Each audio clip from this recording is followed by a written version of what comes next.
نحمده ونصلي ونسلم على رسوله الكريم اما بعد فاعوذ بالله من الشيطان الرجيم بسم الله الرحمن الرحيم قال الله تبارك وتعالى في القرآن المجيد قد افلح المؤمنون الذين هم في صلاتهم خاشعون والذين هم عن اللغو معرضون صدق الله العظيم۔ برادران مکرم، آج کے ایپیسوڈ کے اندر ہماری گفتگو کا عنوان ہے حضرت سیدنا صدیق اکبر رضی اللہ تعالی عنہ کی عبادات۔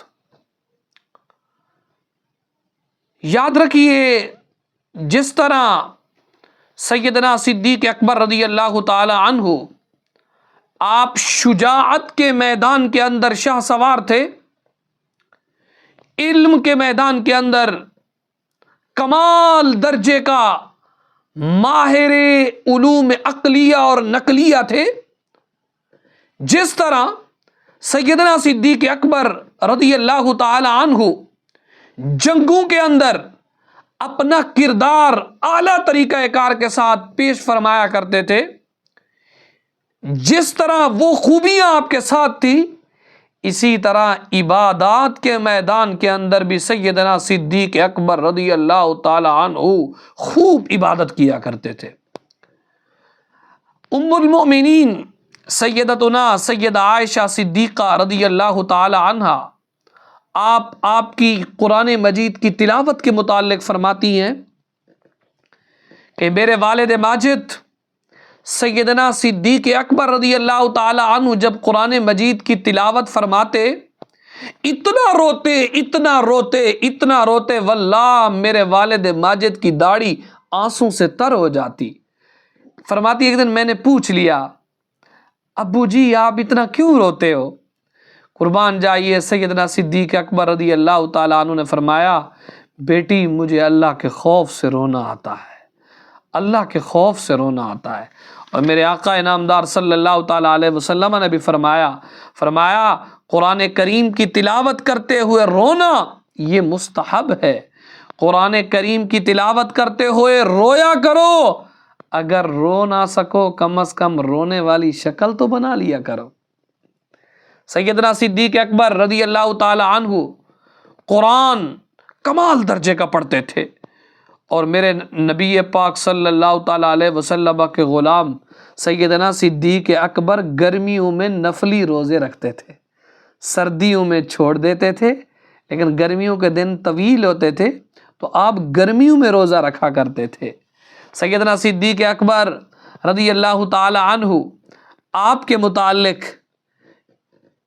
منہاج العابدین کے اندر حجت الاسلام حضرت سیدنا امام محمد بن غزالی رحمۃ اللہ تعالی علیہ آپ لکھتے ہیں، فرمایا پیٹ بھر کر کھانا کھانے سے عبادت کی حلاوت نہیں ملتی، مفقود ہو جاتی ہے۔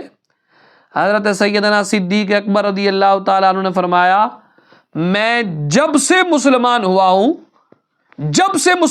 ہوں میں نے کبھی بھی پیٹ بھر کر کھانا نہیں کھایا۔ کیوں؟ اس لیے کہ میں چاہتا ہوں کہ مجھے عبادات کی حلاوت مٹھاس ملتی رہے، اور فرمایا جب سے میں مسلمان ہوا ہوں دیدار الہی کے جام پینے کے شوق میں کبھی سیر ہو کر میں نے پیا بھی نہیں ہے۔ شاعر نے اسی بات کی ترجمانی کیا خوب کی ہے، فرمایا بھوک کی اور پیاس کی مولا مجھے سوغات دے۔ کیا کہا؟ بھوک کی اور پیاس کی مولا مجھے سوغات دے، یا الہی حشر میں دیدار کی خیرات دے۔ حضرت صدیق اکبر رضی اللہ تعالیٰ عنہ مکے کے سب سے بڑے تاجر ہونے کے باوجود کبھی پیٹ بھر کر کھانا نہیں کھاتے تھے، سیر ہو کر کھانا نہیں کھاتے تھے۔ آج کسی کو کہا جائے بھئی تو اتنا کھاتا ہے، خیریت تو ہے، اتنا آج کل کھا پی رہا ہے، کہتے ہیں ہم کھاتے پیتے گھر کے ہیں۔ کیا سیدنا صدیق اکبر رضی اللہ تعالی عنہ آپ کے پاس کوئی مال و دولت کی کمی تھی؟ سیدنا صدیق اکبر رضی اللہ تعالیٰ عنہ کے پاس دراہم نہیں تھے، دینار نہیں تھے؟ سیدنا صدیق اکبر رضی اللہ تعالیٰ عنہ کے پاس کس چیز کی کمی تھی؟ میرا صدیق تو وہ ہے جن پر نظر مصطفیٰ ہر وقت ہوتی تھی، لیکن اس کے باوجود سیدنا صدیق اکبر فرماتے جب سے میں مسلمان ہوا ہوں نہ کبھی میں نے پیٹ بھر کر کھانا کھایا ہے اور نہ ہی میں نے کبھی پیٹ بھر کر پانی پیا ہے۔ کیوں؟ اس لیے پیٹ بھر کر کھانا کھانے سے عبادت کی حلاوت ختم ہو جاتی ہے۔ سیدنا صدیق اکبر رضی اللہ تعالی عنہ آپ کئی دن تک بھوکے رہتے تھے، صرف اس لیے کہ کہیں ایسا نہ ہو کہ میں عبادت کی حلاوت سے محروم ہو جاؤں۔ سیدنا صدیق اکبر رضی اللہ تعالی عنہ کے متعلق اس کے ضمن کے اندر امام رازی نے ایک واقعہ لکھا۔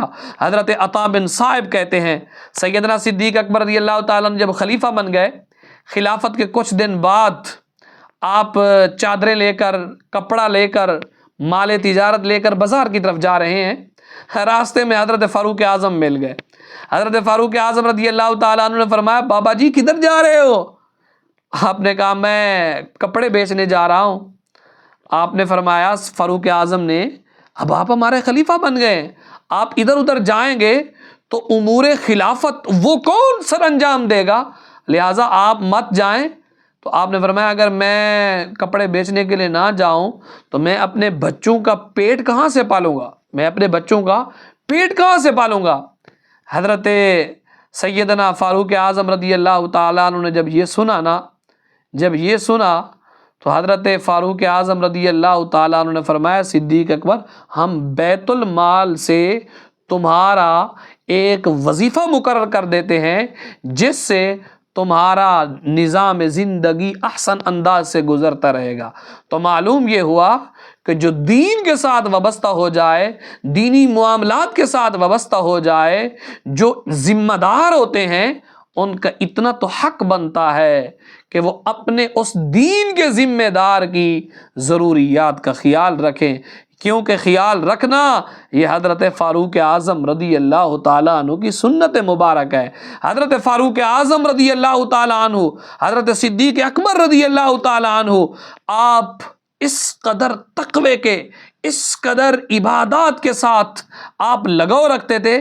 حضرت صدیق اکبر رضی اللہ تعالیٰ عنہ کی نماز کے بارے میں ذرا آپ سنیے، فضائل الصحابہ کے اندر یہ روایت موجود ہے۔ سیدنا صدیق اکبر رضی اللہ تعالیٰ عنہ نہایت اہتمام کے ساتھ نماز کو ادا کرتے۔ حضرت سہل بن سعد کہتے ہیں کان ابو بکر لا یلتفت فی صلاتہ، صدیق اکبر رضی اللہ تعالی عنہ نماز کے دوران ادھر ادھر بالکل متوجہ نہیں ہوتے تھے، بالکل متوجہ نہیں ہوتے تھے، بلکہ نماز کی جانب ہی آپ کی توجہ ہوتی تھی، حتیٰ کہ سیدنا حضرت ابو قتادہ فرماتے ہیں صدیق اکبر رضی اللہ تعالیٰ عنہ اس انداز کے ساتھ نماز پڑھا کرتے تھے، اس خشوع و خضوع کے ساتھ نماز پڑھا کرتے تھے۔ میرے نبی بھی فرماتے تھے جس نے خشوع و خضوع والی نماز پڑھنی ہو تو وہ میرے یار ابو بکر کو دیکھ لے۔ سبحان اللہ، صدیق اکبر کی عبادات کا کیا کہنا، نماز وہ بھی کمال درجے کی، روزہ وہ بھی کمال درجے کا، قرآن پڑھنا وہ بھی کمال درجے کا، نوافل پڑھنا وہ بھی کمال درجے کا۔ صدیق اکبر رضی اللہ تعالی عنہ کی عبادات سب سے افضل اور اعلیٰ تھی۔